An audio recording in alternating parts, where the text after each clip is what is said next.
तैयार हो जाइए एक ऐसी अनोखी यात्रा के लिए जहां क्रिएटिविटी और क्रिकेट का महासंगम देखने को मिलेगा। अपनी चाय या कॉफी को तैयार रखिए क्योंकि creator night with cricket insight अब शुरू हो रहा है। और आज के हमारे एपिसोड में ज्वाइन कर रहे हैं तविश पी शर्मा, जो कि एक पॉडकास्टर हैं, स्टोरी टेलर हैं, स्क्रिप्ट राइटर हैं, मल्टी टैलेंटेड हैं भाई, क्योंकि इन्होंने 800 प्लस एपिसोड कंप्लीट कर लिए हैं पॉडकास्टिंग में। और ये 4 साल से इस जर्नी में अपना एज ए क्रिएटर कंटिन्यू कर रहे हैं। तो बिना देरी किए स्वागत करते हैं तविश शर्मा जी का। स्वागत है तविश भाई। जी शुक्रिया आपका। ऐसे बारिश के मौसम में इतना गर्मा गर्म स्वागत तो एक्चुअली पकौड़ों के साथ होना चाहिए था, बट शुक्रिया आपका, बहुत बहुत धन्यवाद कि आपने अपने इस शो के अंदर बुलाया। जी बिल्कुल। और आपने पकौड़ों की बात की है तो कभी आइए बैंगलोर, हम आपको पकौड़े खिलाते हैं गर्म गर्म। बट मजाक से हटके, thanks for giving us your valuable time. और आई थिंक ये एक नया इनिशिएटिव हम स्टार्ट करें क्रिकेट इनसाइट की तरफ से, ताकि जो अपकमिंग क्रिएटर्स हैं जो अपना journey as a creator start करना चाहते हैं, उनके लिए एक उनको मिले कि जो पुराने क्रिएटर हैं या फिर जो अभी भी अपना जर्नी कंटिन्यू कर रहे हैं बहुत टाइम से, तो उन्होंने क्या क्या प्रॉब्लम फेस किए, उसको कैसे ओवरकम किया, और ऐसे टिप्स मिले उन्हें जो कि उनकी जर्नी में काफी हेल्पफुल हो। तो इसी को मद्देनजर रखते हुए हमने ये पॉडकास्ट सीरीज प्लान की है। और सबसे पहले मैं आपसे जानना चाहूंगा कि आपने अपनी कंटेंट क्रिएशन की जर्नी कैसे स्टार्ट किया एज ए क्रिएटर?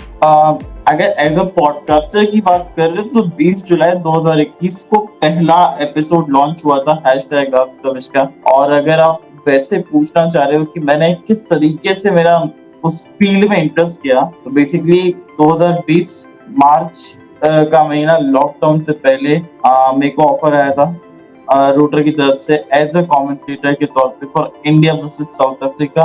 वहां से मेरा एक कंटेंट क्रिएटर का ना मतलब जर्नी स्टार्ट हुआ। देन अनफॉर्चुनेटली बीच में कोविड आ गया, वो सीरीज कैंसिल हो गई। बट उस बीच में ना मैंने क्या किया कि हाइलाइट्स को मैं कमेंट्री करता था उनके चैनल, जिससे क्या एक तो थोड़ा सा अर्निंग हो जाता था। दूसरी चीज ये थी कि जब मेरे को पता था कि जब मैं लाइव मैच में जाऊंगा तो वहाँ पे स्लो पेस होता है, तो अपनी पेस को किस तरीके से मैनेज करना है, तो वो मैंने बहुत अच्छी तरीके से सीखा। बिकॉज हाईलाइट्स में क्या होता है, आपको थोड़ा तेज बोलना पड़ता है, आपको अपने कंट्रोल रखना पड़ता है पेस के ऊपर।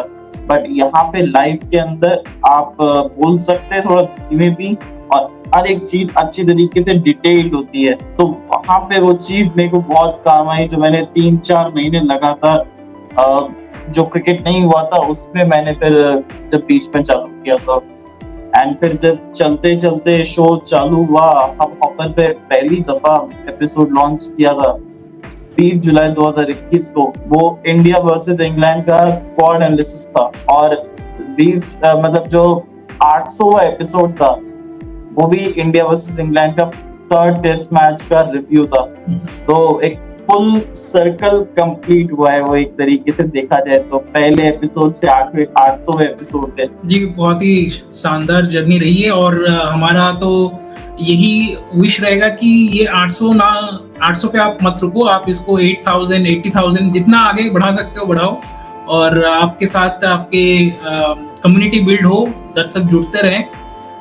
वैसे हालांकि आपने वो सेकंड क्वेश्चन का आंसर आपने ऑलरेडी दे दिया। हमारा सेकंड क्वेश्चन था कि आपने कौन से प्लेटफॉर्म को इनिशियली स्टार्ट किया था यूज करना, और उसमें आप ऐड करो कि जो भी आपने प्लेटफॉर्म यूज किए उसमें आपको क्या दिक्कत का सामना करना पड़ा, या फिर क्या अच्छी फीचर्स थी जो आपको हेल्प की एज ए क्रिएटर उस जर्नी में। तो जब मैंने पहली दफा चालू किया था हॉपर 2021 के अंदर, तो बड़ा अच्छा था कि एक इनिशिएटिव था कि इंडियन एप्लीकेशन है, पॉडकास्टिंग के अंदर है, व्हाई नॉट लेट्स ट्राई। और फिर 2023 के वर्ल्ड कप तक सब कुछ सही चल रहा था, पर अनफॉर्चुनेटली इन्होंने किया कि एक नए प्लान्स लेके आए, जिसकी वजह से हम लोग मंथली का रिचार्ज करवाते हैं। There is no issue with that कि ठीक है आपको कुछ अलग पर्क्स मिल रहे हैं, दैट्स फेयर इनफ। बट पर आप रिचार्ज भी करवा रहे हो, उसके बावजूद आपको सिर्फ 4 एपिसोड मिलेंगे या कुछ 6 एपिसोड मिलेंगे मंथ के। एंड मेरा पॉडकास्टिंग ऐसा है कि पूरे महीने के मैं 60-70 एपिसोड ऐसी डाल देता हूँ। तो मुझे वहाँ पे दिक्कत हो रही थी, इस वजह से फिर मैंने उसको थोड़े टाइम तक तो किया, जैसे-तैसे करके कंप्लेंट्स डाल के अपने एपिसोड बढ़वाते रहे। बट फिर जब पानी सर के ऊपर से निकल गया तो फिर बोला कि I am done with that. मैं सीधा शिफ्ट करता हूँ अपना पॉडबीन पे। फिर पॉडबीन पे हमने चालू किया 2024 के आईपीएल से, एंड फिर T20 वर्ल्ड कप आया, हमने जीता T20 वर्ल्ड कप। आप बतौर कमेंटेटर ज्वाइन थे, साथ में जोशुआ सर थे। अब फिर ऐसे कारवान बढ़ता गया, और स्टार्टिंग में पॉडबीन पे दिक्कत आई, व्यूज नहीं आते थे इतने, बट अब धीरे-धीरे वो भी आने लगे जैसे-जैसे शो आगे बढ़ रहा है। तो ऊपर वाले की कृपा है। जी बिल्कुल। और आई थिंक आपको शायद हमारी टीम के साइड से कुछ स्क्रिप्ट लीक हो गई है, क्योंकि आप हमारे जो फ्यूचर वाले क्वेश्चन रहते हैं उसका भी आप आंसर दे देते हो करंट क्वेश्चन के साथ साथ। बट मजाक से हटके आपने दो चीजें बताई कि एक तो आपको हब हॉपर का पेड प्लान का जो उन्होंने लिमिटेशन था वो एक आपने इशू फेस किया। दूसरा आपने बोला कि जो व्यूज कम आ रहे थे इनिशियल फेज में पॉडबीन पे। इसके अलावा और कुछ प्रॉब्लम आपने फेस किया? बहुत ज्यादा प्रॉब्लम फेस है, क्योंकि हब हॉपर में भी यही प्रॉब्लम था कि व्यूज कम आ रहे थे, और कई बार ऐसा लगता था कि यार क्यों कर रहे हैं अपन ये। एक कोई मोटिवेशन नहीं मिल रहा था एक ऐसा। बट जिस तरीके से फिर बाद में जाते थे व्यूज बढ़ने लगे, तो व्यूज ही एक्चुअली एक मोटिवेशन बने। And it's a part of a journey. मतलब जब आप कंटेंट क्रिएटर घुसते हो तो कई बार आपको व्यूज आएंगे, कई बार नहीं आएंगे, तो आपने हिम्मत नहीं हारनी, आपने बस लगे रहना है, और दमखम लगा के रखना है पूरी तरीके से, तब जाके, क्योंकि ये सिर्फ एक वो फेज होता है। अगर वो फेज आपने निकाल दिया ना, तो फिर आप वो उससे कहीं ऊपर उठ जाओगे। और फिर जब आप एक दफा ये काम कर लेते हैं, तो फिर काफी चीजें आपके फेवर के अंदर जाती है। बहुत ही सही कहा आपने। As a creator ups and downs तो लगे रहते हैं, और आप खुद को कितना सेल्फ मोटिवेटेड रखते हो वही लॉन्ग रन में काम आता है। क्योंकि मैंने देखा है बहुत सारे क्रिएटर्स जब इनिशियल फेज में स्टार्ट करते हैं जिस भी फील्ड में हो, वो इनिशियल आई थिंक 3 महीने 6 महीने बहुत जोश में करते हैं, बट उसके बाद फिर उनका जो मोटिवेशन फैक्टर रहता है कि आप ये आपने स्टार्ट क्यों किया था, उससे थोड़ा बहुत भटक जाते हैं, जिसके चलते कहीं ना कहीं वो अपना जर्नी एब्रप्टली एंड कर देते हैं। बट ये चीज़ आई थिंक जो हमारे दर्शक इस वीडियो को बाद में देखेंगे उनके लिए है कि आप लगे रहो जो भी कर रहे हो, और हमेशा जो आपका जो वाई है, क्यों आपने स्टार्ट किया, उसको स्ट्रॉन्ग बनाओ और उस पर डटे रहो कि नहीं कभी ना कभी वो आपको जिस फील्ड में आप कर रहे हो काम उसमें सक्सेस देगा, या फिर किसी इनडायरेक्टली किसी दूसरे फील्ड में सक्सेस देगा।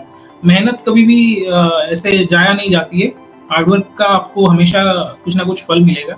इसके साथ ही मेरा जो अगला सवाल है, what advice you will give to the new creators? हाँ, ये बड़ा अच्छा सवाल था कि मैं एडवाइस क्या दे सकता हूँ। बट ऑनेस्टली मैं तो यही कहूंगा हमेशा के लिए कि अगर आपने कोई चीज चालू की है ना, तो बीच में मत छोड़ो यार।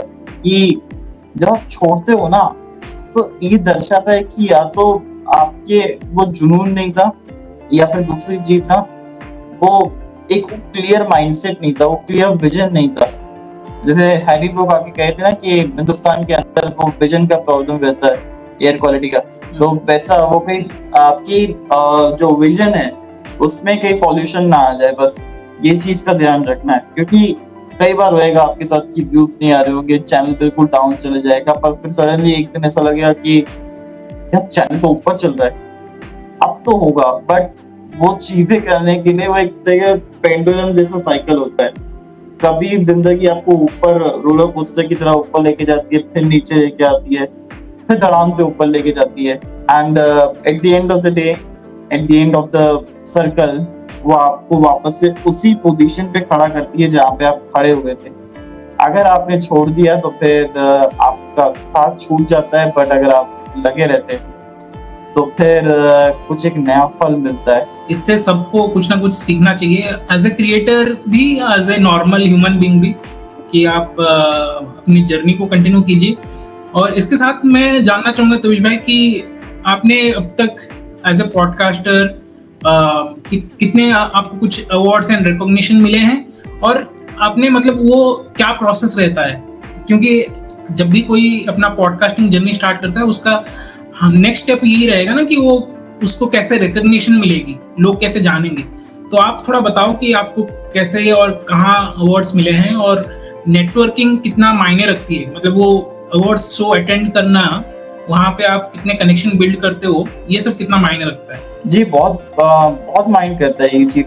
जिस तरीके से आप अपना वो एक लम्हा जो जिसका आप वेट कर रहे होते हैं, उस लम्हे को जीते हैं आप, क्योंकि आप इतनी मेहनत इसलिए करते हैं जिससे कि आपको कोई अवार्ड शो मिले या फिर कोई एक फेम मिले। ऐसा बहुत बार हुआ है, और मैं 3 अवार्ड्स में गया हुआ हूँ। एक तो 2 तो हिंदुस्तान टाइम्स स्मार्टकास्ट अवार्ड्स में, और एक बार गया था मैं इंडिया अनसंग हीरो में, जिसमें मेरे को अवार्ड मिला था।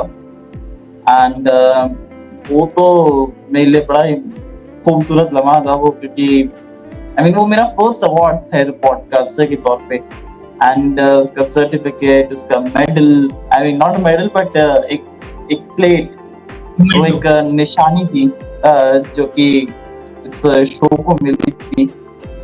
लास्ट टाइम मैंने जब हिंदुस्तान टाइम्स के अवार्ड में गया था 2023-24 के, तो उसमें मैंने कहा था कि this time next time I will come as a shortlisted person. इस बार मेरा शो शॉर्टलिस्टेड हुआ था, और इस बार मैं क्या कि the next time I will be the winner. For that मेरे को ज्यादा मेहनत करना पड़ेगा। और जैसी आपकी प्रेडिक्शन रहती है, आपने अगर ठान लिया है तो आई एम श्योर कि इस बार अगली बार आपको जरूर अवार्ड भी मिलेगा। और जैसे आपने कहा कि देखिए अप्स एंड डाउन्स तो रहते हैं, बट मैं आपसे ये जानना चाहूंगा कि अब तक की आपकी जर्नी में ऐसे कुछ फनी मोमेंट्स रहे हैं कि मतलब लोग आपको कुछ जाने हो, आपको आपके शो के हिसाब से, या फिर कुछ फनी हुआ हो? बहुत सारे फनी मोमेंट्स हुए, उसमें से एक फनी मोमेंट का मैं जिक्र करना चाहूंगा। ये बात है एक्चुअली 2023 के, आई थिंक वर्ल्ड कप का टाइम चल रहा था, तो घर के आसपास में आया, और मेरे को फादर छोड़ते हैं मेरे घर पे, ऑफिस से लेके आते हैं फादर साहब। तो गाड़ी से उतरा तो एक बाइक वाला मेरे को घूर रहा था, तो मैंने पूछा कि क्या प्रॉब्लम है वैसा। मतलब आप वही एक शो के होस्ट है ना, #AskTavish। मेरी छाती थोड़ी सी फुल हुई, पिताजी के भी मतलब प्राउड फील हुआ कि अच्छा एटलीस्ट उसको मिल रहा है कुछ फेम। तो वो बड़े खुश थे उस टाइम पे। तो उन्होंने बोला कि मैंने बोला कि हाँ मैं ही हूँ शो का होस्ट। बोला ये जो मेरी हालत हुई है ना वो आपकी वजह से हुई है। मैं कि व्हाट, ये क्या बात हुई? तो बोले कि आपने जो इंडिया वर्सेस पाकिस्तान के मैच का प्रेडिक्शन दिया था, उसमें आपकी एक कई भी बातें जो है ना वो सच हो गई थी। और जो टीम आपने बताई थी फैंटेसी टीम, वो एकदम परफेक्ट थी, और मैं उसमें 2 लाख रुपए जीत गया।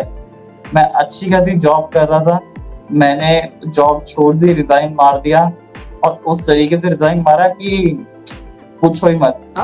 और फिर आपने जब अगले मैच पे श्रीलंका और ऑस्ट्रेलिया वाले मैच की प्रेडिक्शन दिया था, उसमें मैं सारे पैसे हार गया, मेरी जॉब जा चुकी है। अब मैं अब मैं फूड डिलीवरी वाला काम कर रहा हूँ। तो वो एक जो एक हाई किसी थम करके नीचे लेके आया वो एक मीम बहुत हुआ था ना वायरल, एकदम से वक्त बदल दिया, जज्बात बदल दिए। बट ये तो हर किसी क्रिएटर के जर्नी में मिलने देखने को मिलता है। बट मैं आपसे ये जानना चाहूंगा, अगला सवाल जो मेरा है कि अभी के टाइम पे आपको क्या लगता है, क्योंकि आप पॉडकास्टिंग में आप दूसरे क्रिएटर को भी जानते हो और आप सिर्फ क्रिकेट की पॉडकास्ट करते हो, तो अगर कोई नया पॉडकास्टिंग जर्नी स्टार्ट करना चाहता है तो उसको कौन से कैटेगरी को टारगेट करना चाहिए, क्रिकेट, स्पोर्ट्स, या फिर कोई दूसरा कुछ आपकी नज़र में है जो अभी राइजिंग में है, ज़्यादा कंपटीशन भी नहीं है, लोग सुनने को पसंद करेंगे? हो सकते हैं, बहुत सारे हैं ऐसे फील्ड्स, मतलब क्रिकेट के अंदर भी कर सकते हैं, बिकॉज क्रिकेट के रिलेटेड ज़्यादा पॉडकास्टिंग है नहीं। एंड प्लस जो पॉडकास्ट है फिर वो थोड़े टाइम में बंद हो जाते हैं बिकॉज लोग कंटिन्यू नहीं करते। देन स्पोर्ट्स के अंदर आप कर सकते हो, आप कोई भी फील्ड में कर सकते हो, बट मेरा एक चीज है कि आप पॉडकास्टिंग एक तरीके से न्यूज इंफॉर्मेशन होती है, तो जो भी आप इंफॉर्मेशन इकट्ठा करो या फिर जिस चीज में आपको इंटरेस्ट हो ना, वो चीज में आप सही और अच्छी इंफॉर्मेशन आप दो। आई मीन लोग पॉडकास्ट क्यों सुनते हैं बेसिकली? क्योंकि अपना माइंड रिलैक्स करने के लिए या फिर लाइक कुछ पॉजिटिविटी सीखने के लिए।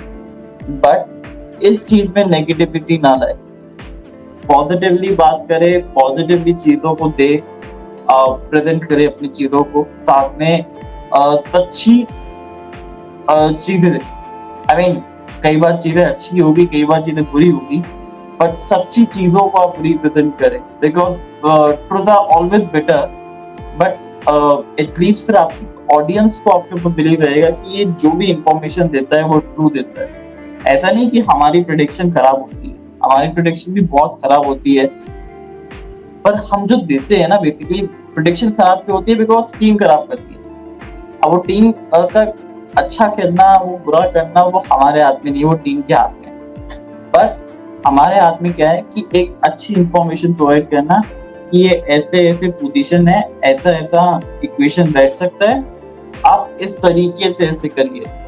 तो वो सब चीजों को मिला के जुला के हमारा प्रेडिक्शन तय होता है। कई बार राइट भी जाती है, कई बार रॉन्ग भी जाती है प्रेडिक्शंस।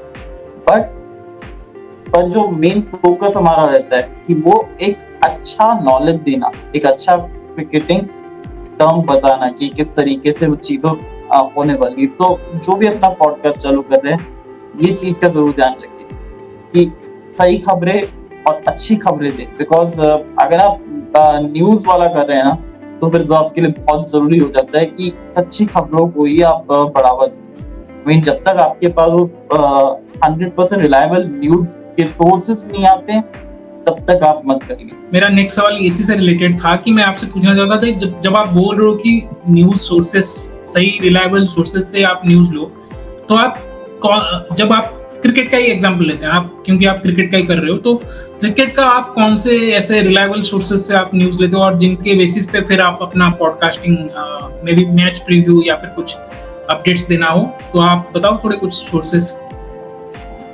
देखो, ये जो एक रिलायबल सोर्स है ना, हमारा एक क्रिकेट सर्कल नाम का एक पेज है, क्रिकेट सर्कल 07।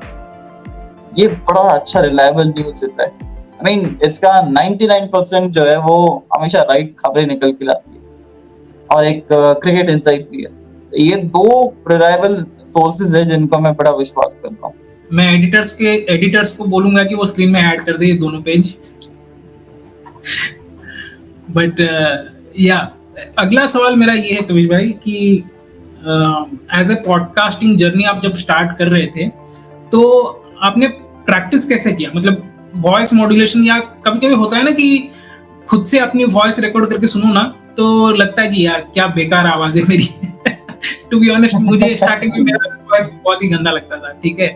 बट और स्पेशली ये आप जब लाइव क्रिकेट कमेंट्री भी करते हो, राइट, तो ये दो सिनेरियो में आपने प्रैक्टिस कैसे किया? अपनी वॉइस मॉड्यूलेशन के ऊपर कैसे काम किया? थोड़ा बता सकते हो tips and tricks? Voice modulation की बात करें ना, तो स्टार्टिंग में सी ऑनेस्टली स्पीकिंग, जब आप कुछ नया काम चालू करते हो ना, तो थोड़े से अंडर कॉन्फिडेंट रहते हो। बट जब आपके कुछ 20-30 एपिसोड हो जाते हैं, 40 एपिसोड हो जाते हैं, जब थोड़ा सा ना एक तरीके से फ्लो बैठ जाता है, उसके बाद थोड़ा सा आपको बेहतर नजर आता है एक चीज है कि हाँ, मतलब चीजें अब थोड़ी सेटल होना शुरू हुई है। तो फिर ये देख के अच्छा लग रहा है कि अब चीजें जो है ना वो सेटल हुई है, साथ में अब हम लोग करेंगे। अब अच्छे तरीके से वॉइस अपने आप निकलेगा, कॉन्फिडेंस आप अपने आप के अंदर बेहतर पाएंगे। प्लस जब मैं स्टार्टिंग के अंदर स्क्रिप्ट लिखता था अपने शो की, ऑलमोस्ट 45 एपिसोड्स की मैंने स्क्रिप्ट लिखी थी, और फिर उसके बाद समझ में आ गया था कि यार ये ना रेगुलेटरी होने वाला है कि मुझे क्या बोलना है, क्या चीज करनी है, क्या चीज कहनी है। तो आफ्टर 45 एपिसोड्स उसके बाद मैंने स्क्रिप्ट लिखना छोड़ दिया। Then accordingly with the flow निकलता है, एंड जो विद द फ्लो निकलता है वो थोड़ा सा बेटर होता है। और आपकी बात से मैं बिल्कुल सहमत हूँ कि जब मैं अपनी पॉडकास्टिंग का एडवर्टाइज करता था ना, तो क्योंकि मुझे अपने प्रोडक्ट के बारे में कंफर्म पता था, अपने पॉडकास्टिंग के बारे में, कि मेरा पॉडकास्ट लोगों को पसंद आएगा, आवाज पसंद आएगी। फिर जब मैं बोलता था लोगों को कि ये ऐसा पॉडकास्ट है, आधे लोग सुनते थे, बोलते थे ठीक है कर लेंगे। बहुत लोगों ने तो ये भी बोला कि क्या बोल रहे हैं, और अब लोग बोलते हैं कि क्या बोल रहा है ये। आई मीन वो जो वर्ड का जो सेंटेंस का जो चेंज होता है ना, वो चेंज हो गया पूरी तरीके से। एज ए क्रिएटर हम लोग यही मतलब ढूंढते हैं कि लोग उस लेवल पे थोड़ी बहुत रेस्पेक्ट करें, और नो डाउट आप बेहतरीन काम कर रहे हो तो आपको वो रेस्पेक्ट मिलना बनता है। बिफोर वी एंड, मेरा आखिरी सवाल है आपसे कि जिस प्लेटफॉर्म के थ्रू हम ये शूट कर रहे हैं सीरीज, उस प्लेटफॉर्म के बारे में आपकी क्या ओपिनियन है? What's your opinion about cricket insight? देखो, क्रिकेट इनसाइट के बारे में तो क्या ही कहना, मतलब जैसा नाम है वैसा उसका काम है। क्रिकेट के रिलेटेड हर एक सच्ची खबरें और अच्छी खबरें पहुंचाना इस प्लेटफॉर्म का काम है, और जिस तरीके से ये लोग काम करते हैं ना, देख के बड़ा अच्छा लगता है। कि पर्सनली मैंने महसूस किया ये चीज कि क्रिकेट इनसाइट ने जिस तरीके से ग्रो कर रहा था, अच्छा खासा ग्रो कर रहा है, तो फिर जल्दी बहुत अच्छा ग्रो करेगा। ऑल द वेरी बेस्ट आपके क्रिकेट इनसाइट को भी, और अच्छी खबरें देते हैं। मजे की बात ये है ना, साथ में इनकी जो एडिटिंग स्किल्स है, आपकी जो टीम के एडिटर है, तो उसकी एडिटिंग बड़ी अच्छी है। देन थंबनेल्स आप बहुत अच्छे डिजाइन करते हो, तो एक तरह जो टीम वर्क आप लोगों का चल रहा है, उम्मीद करते हैं किसी की नजर ना लगे, टच वुड। जैसे क्रिकेट हैशटैग आप सर्विस बढ़ाए, वैसे ही आप लोगों का क्रिकेट इनसाइट बहुत आगे जाए। Thank you so much. और जाने से पहले मैंने बोल दिया था आखिरी सवाल, बट ये एक सवाल जो है ना, आई थिंक हर किसी के लिए एक जरूरी सवाल है कि जब भी आप कुछ नया स्टार्ट करते हो तो पेरेंट्स की सपोर्ट, अपने दोस्तों की सपोर्ट की जरूरत पड़ती है। तो आपके साइड से जब आपने एज ए पॉडकास्टर स्टार्ट किया जर्नी एज ए क्रिएटर, तो आपको किस तरीके का सपोर्ट मिला, या आपने कैसे मैनेज किया ये सब? उस टाइम पे लॉकडाउन चल रहा था, तो अपने अपने कमरे में रहना प्रेफर करते थे लोग। तो उस टाइम पे मैं चालू हो जाता था कमेंट्री करना रूटर पे। तो फिर उसके बाद ना रूटर बंद हो गया, फिर पॉडकास्टिंग चालू हो गई। देन वहाँ पे 400 एपिसोड तक तो पता ही नहीं था मेरे को कि मैं ये कुछ काम भी करता हूँ, ये पॉडकास्टिंग में कुछ करता भी हो गया। 400 एपिसोड तक तो घर वालों को भनक भी नहीं लगे। फिर जब 400 एपिसोड था, वो इंडिया वर्सेस पाकिस्तान के मैच की प्रीव्यू था, एंड ऑफिस में मतलब पापा वर्क फ्रॉम, फादर साहब जो है वर्क फ्रॉम कर रहे थे, एंड उनके जो बॉस है वो ये पॉडकास्ट सुन रहे थे।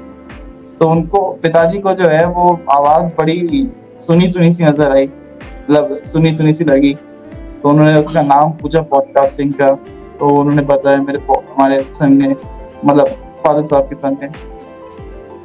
एंड फिर जब उनको फोटो दिखाई, शक्ल दिखाई कि अरे यार ये तो यही है, तो मैं पूछे कि आप जानते हैं? तो मेरे फादर साहब बोलते हैं कि बहुत अच्छे से जानता हूँ, इसको तो मैं कभी नहीं भूल सकता, ये भूलने वाली चीज भी नहीं है। हमारे घर से रेकमेंड करते हैं।